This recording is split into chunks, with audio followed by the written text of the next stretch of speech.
성도여 찬양. 하늘을 두루마리 삼고 하늘을 두루마리 삼고 바다를 먹물 삼아도 한없는 하나님의 사랑 다 기록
다시 한번 하나님 크신 사랑을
오늘 우리가 읽은 본문은 포도원의 노래라고 불리우는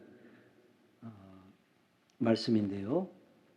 이사야 선지자가 하나님을 포도원 주인으로 또 남유다 나라를 포도원으로 그리고 그 백성을 그 포도원의 포도나무로 비유해서 이 남유다 왕국의 멸망을 예언한 노래라고 할 수 있습니다. 오늘 말씀을 통해서 올 한 해 우리가 어떻게 하나님이 원하시는 삶을 살아야 하는지 살펴보기를 원합니다.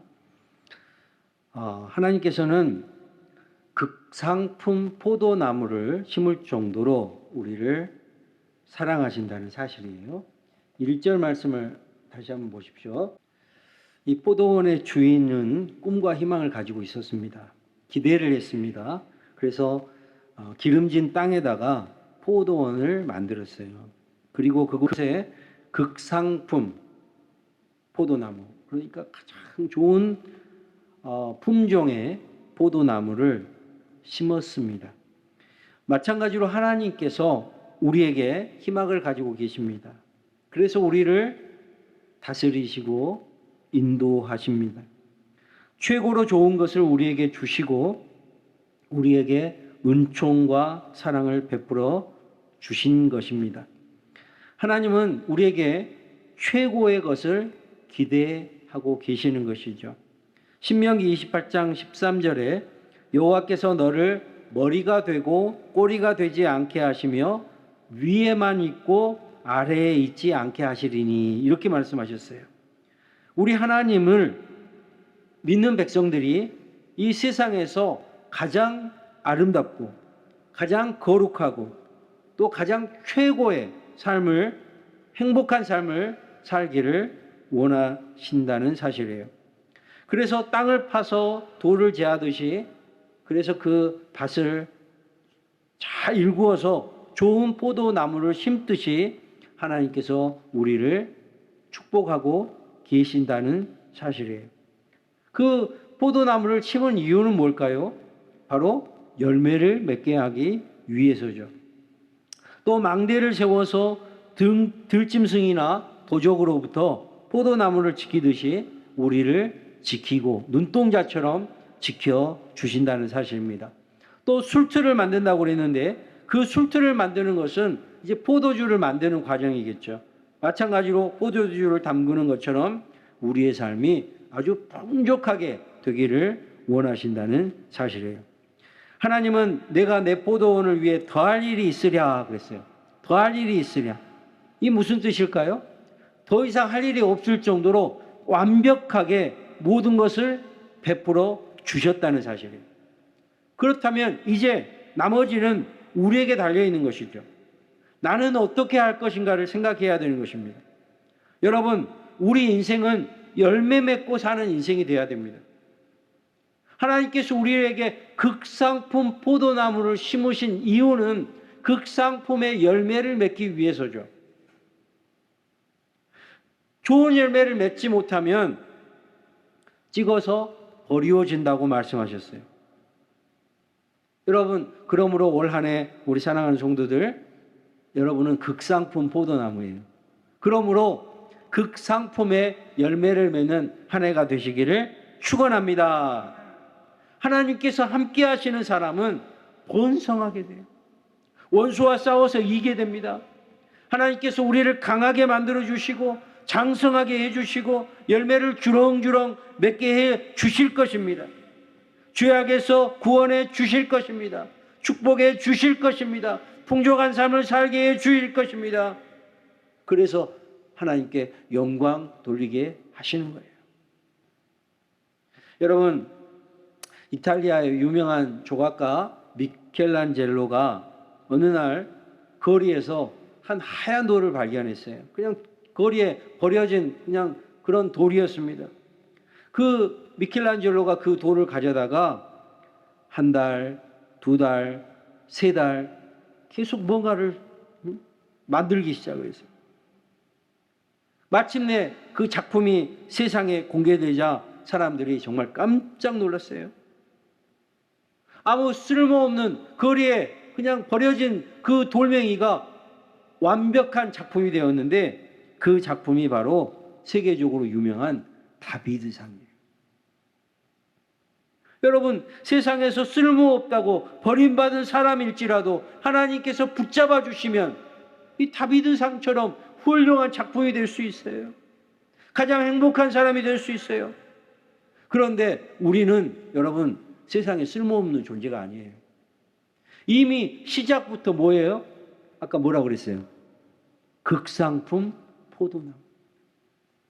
여러분 옆 사람과 인사 한번 합시다. 당신은 극상품 포도나무입니다. 할렐루야. 여러분 전부 극상품 포도나무예요. 최고의 제품이에요. 극상품의 포도나무를 심으시는 하나님, 최고 좋은 것으로 제공해 주시는 하나님, 그 하나님과 올 한 해 함께 하시는 한 해가 되시기를 주의 이름으로 축원드립니다. 그런데 문제가 있어요.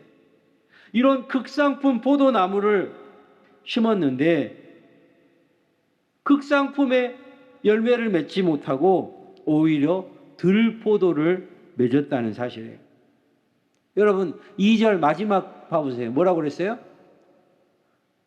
좋은 포도 맺기를 바랐더니 뭐를 맺었도다? 들포도를 맺었다. 들포도. 여러분, 이 들포도는 먹을 수 없는 포도를 말해요. 먹을 수 없는 포도. 그냥 독이 있는 포도예요. 막 맛있어가지고, 우리 포도, 제가 과일 중에 제일 좋아하는 과일이 포도 아닙니까? 얼마나 달콤합니까? 그 과즙이 탁 터질 때 그 얼마나 맛있습니까? 그런데 이 들포도는요, 단맛이 나는 게 아니에요. 쓴맛이 나요. 그래서 그 들포도를 먹으면 복통이 일어난대요. 많이 먹으면 죽을 수도 있대요. 건강에 해를 끼칩니다. 도움이 되지 않습니다. 포도원 주인은 가장 좋은 포도가 풍성히 맺을 것을 기대하고 온갖 정성을 다 기울였는데, 포도 열매가 맺히게 맺혔는데 들포도가 맺혔어요. 쓸모가 없어요. 그래서 탄식하게 되는 것이죠. 이것은 무엇을 비유로 말씀하신 걸까요? 바로 이스라엘 백성을 말하는 거예요. 이스라엘 백성의 포악과 죄악과 온갖 하나님 앞에 범죄함을 가리키는 것이에요. 탐욕의 열매, 방탕의 열매, 거짓의 열매, 불순종의 열매, 불신앙의 열매, 온갖 하나님과 반대되는, 하나님이 싫어하시는 그런 열매만 맺었다는 사실이에요. 하나님께서는 이런 들포도, 이런 악한 열매를 맺는 자를 심판하신다는 것입니다. 5절 말씀을 한번 보세요. 그냥 황폐하게 해버린다는 거예요. 울타리를 걷어버린다는 거예요. 더 이상 이제 관리하지 않아요. 비도 내리지 않아요. 결국 그 포도나무는 어떻게 될까요? 메말라 죽게 되겠죠. 하나님의 은혜가 그칩니다. 하나님의 돌보심, 하나님의 지켜주심, 하나님의 인도하심, 하나님의 보호하심이 다 그쳐버려요. 그래서 들포도를 맺은 그 포도나무는 이제 말라 죽을 수밖에 없어요. 서서히 죽어가고 망해갑니다. 하나님의 축복의 손길이 떠나가는 거예요. 에레미야 2장 21절에도 내가 너를 순전한 참 종자 곧 귀한 포도나무로 심었거늘 내게 대하여 이방 포도나무의 악한 가지가 되면 어찌미냐. 하나님이 이렇게 탄식하고 계세요. 택함받은 하나님의 백성들이 오히려 이방 족속처럼 살아가면 어떻게 하겠느냐 탄식하고 계시는 거예요. 하나님의 백성들이 우상 숭배에 빠지고 죄악에 빠지고 불순종에 빠지면 어떻게 하겠느냐 탄식하고 계세요.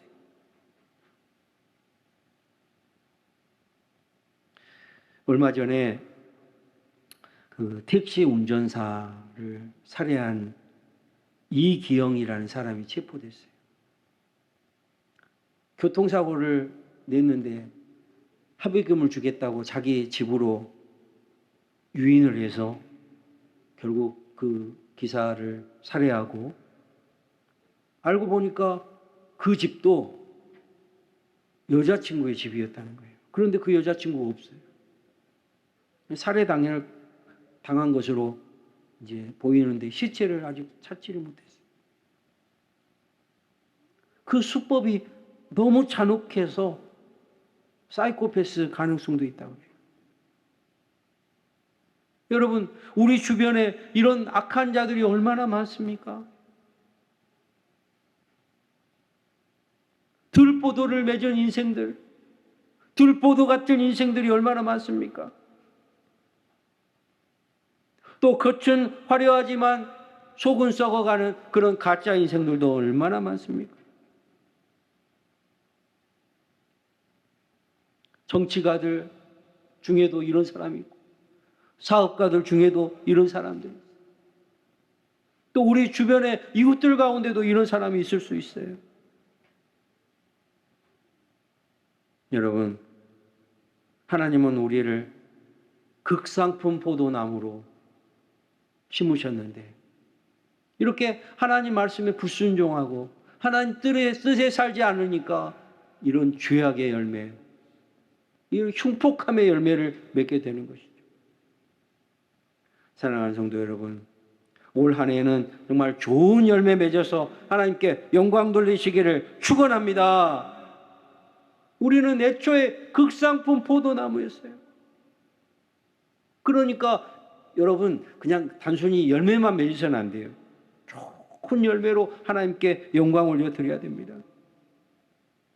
들포도가 아니라 좋은 열매로 하나님께 영광 올려드리시는 우리 성도들 되시기를 축원합니다. 하나님이 원하시는 것 바로 좋은 열매예요. 여러분, 좋은 농부가 있어요. 그리고 좋은 밭이 있어요. 또 좋은 나무까지 있어요. 그렇다면 여러분, 어떤 열매를 맺어야 되겠어요? 당연히 좋은 열매 맺어야 되는 것 아니겠어요? 우리 속담에 콩 심은 데 콩 나고 팥 심은 데 팥 난다는 속담이 있어요. 심은 대로 거두는 거예요. 지금 하나님께서는 가장 좋은 나무를 심으셨는데 당연히 좋은 열매를 맺어야죠. 그런데 여러분, 왜 들포도를 맺을까요? 왜 악한 열매가 나올까요? 그것은 관리가 잘못되기 때문이에요. 우리 스스로 잘못 관리하고 있기 때문이에요. 올 한 해 우리 삶을 어떻게 관리해야 될까요? 절대적으로 필요한 것 두 가지가 있어요. 첫째는 말씀이에요. 좋은 말씀으로 여러분의 삶을 관리하시기를 축원합니다. 하나님 말씀 붙드세요. 여러분, 일주일에 한 번 예배 드리는 것으로 끝나서는 안 돼요. 여러분 가정에서 하루에 시간을 내서 하나님의 말씀을 붙드시기를 축원합니다. 악한 마귀는요, 끊임없이 우리를 유혹해요. 우리 생각을 좌지우지합니다. 가룟 유다의 생각 속에 마귀가 들어갔다고 하지 않았습니까? 그것을 지키기 위해서는 말씀 붙들어야 돼요. 말씀 붙들면 하나님께서 심으신 대로 좋은 열매, 풍성한 열매 맺게 될 줄로 믿습니다. 두 번째로는 기도로 관리를 해야 돼요. 기도를 열심히 해야 돼요. 의인의 간구는 역사하는 힘이 큽니다라고 야고보 사도가 말하지 않았습니까? 기도가 일을 한다는 거예요. 기도로 일을 하는 사람이야말로 가장 위대한 사람입니다. 우리는 흔히 내가 열심히 살아야지, 올 한 해에도 내가 열심히 해야지, 뭔가 해야지, 이런 생각을 할 거예요. 물론 내 스스로 뭔가 열심히 하는 것도 좋아요. 그런데 가장 우선순위에 둬야 될 것이 뭘까요? 바로 기도예요. 올 한 해 여러분의 삶에 가장 우선순위, 기도를 하시기를 축원합니다. 기도에 승리하면 다른 것 다 승리하게 돼 있어요. 그런데 기도에 승리하지 못하면 아무리 열심히 노력하고 아무리 좋은 비료를 쏟아부어도 좋은 열매를 맺을 수 없다는 사실이에요. 여러분 스스로 내가 연약하다고 생각할 때가 있어요. 나는 왜 이렇게 연약할까? 뭐 영적으로도 그렇고 육적으로도 마찬가지예요. 여러분 기도하십시오. 기도하면 강건한 자가 될 줄 믿습니다. 능력 있는 자가 될 줄로 믿습니다. 그러면 자연스럽게 극상품의 열매를 맺게 되실 거예요.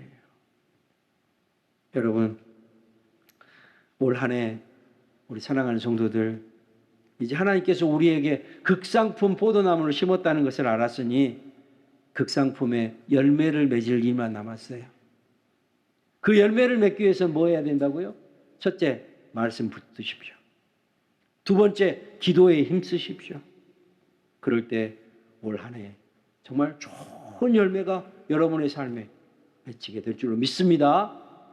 믿음의 열매, 전도의 열매, 헌신의 열매, 또 여러분의 물질의 열매, 건강의 열매도 맺힐 줄로 믿습니다.